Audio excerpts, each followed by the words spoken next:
If you've ever taken a lesson or a class with a good teacher in any type of sport or movement skill, you've probably noticed that there's a kind of structure to the class.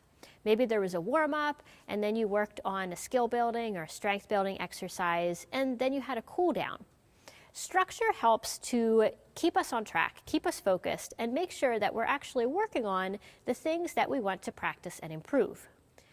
In our riding, it's easy to get on and just kind of ride aimlessly around. And while having these sometimes fun random rides or even just hanging with your horse can be really valuable, if there's a skill that you specifically want to improve, having a structure is what's going to get you there in your practice sessions. And for those of us that want more time to practice, we really do want to make every ride count.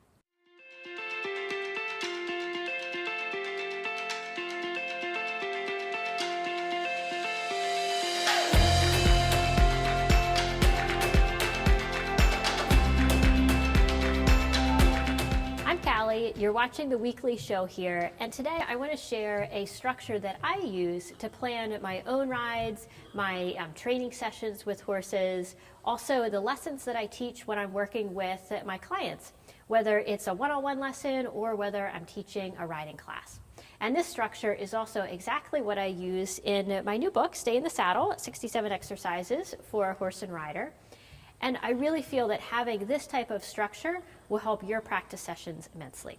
It'll help give you a feeling of purpose, and it'll help you work on exactly what you want to improve. I'd like to start with a warm-up.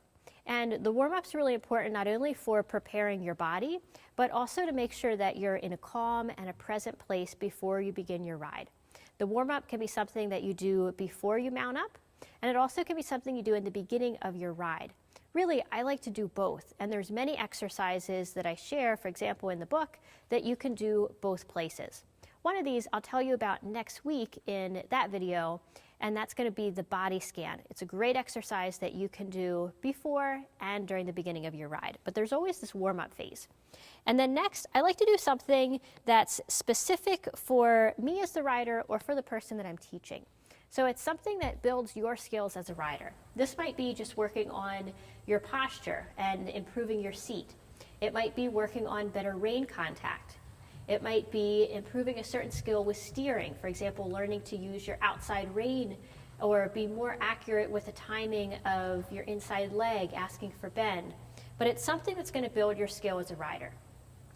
And then I like to do an exercise for the horse.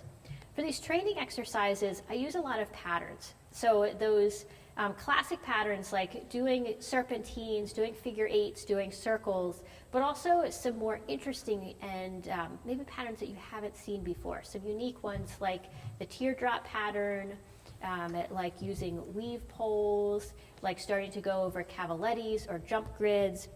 The training exercise also does a lot for the rider, but it's really focused on improving the horse. And then what I like to do in this section is I actually put these two together.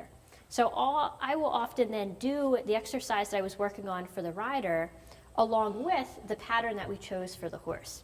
So it ends up being really kind of combining and just giving this logical sequence to your ride. So you only need to remember a few things that you're going in to work on, but it really helps you make the most of your whole riding time.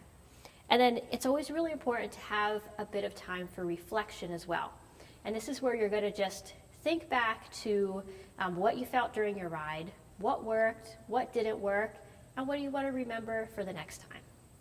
The next time that you go out to ride, try using this structure. Think about some of the exercises that you already know, things that you're already practicing, and how could you put them in a sequence that's going to help you make the most of them. Think of a warm-up, something that you do to improve your own skills, an exercise for your horse, and then finally reflect on how it went. If you're interested in more exercises, you can check out my book, Stay in the Saddle. So in here, I have 67 exercises that you can combine together for literally hundreds of different ride plans. And these exercises also are labeled for beginner, intermediate, advanced, so you can choose the best one for your level. And you can also choose them to work on specific things. So I'm going to give you an example of how to follow this structure with some of these exercises in next week's video.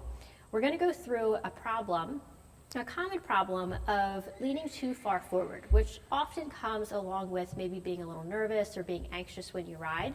And I'll show you a warm-up exercise, a rider exercise, and then also the training exercise and how to combine those to really find some improvement and work on that in your next ride.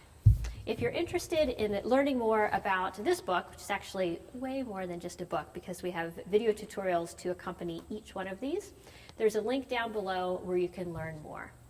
Also, I would love to hear from you. What is an exercise that you're going to do the next time that you're out riding, and which part of this structure would it fit into? Leave a comment down below. Enjoy the ride. Thank you for watching, and I'll see you next time.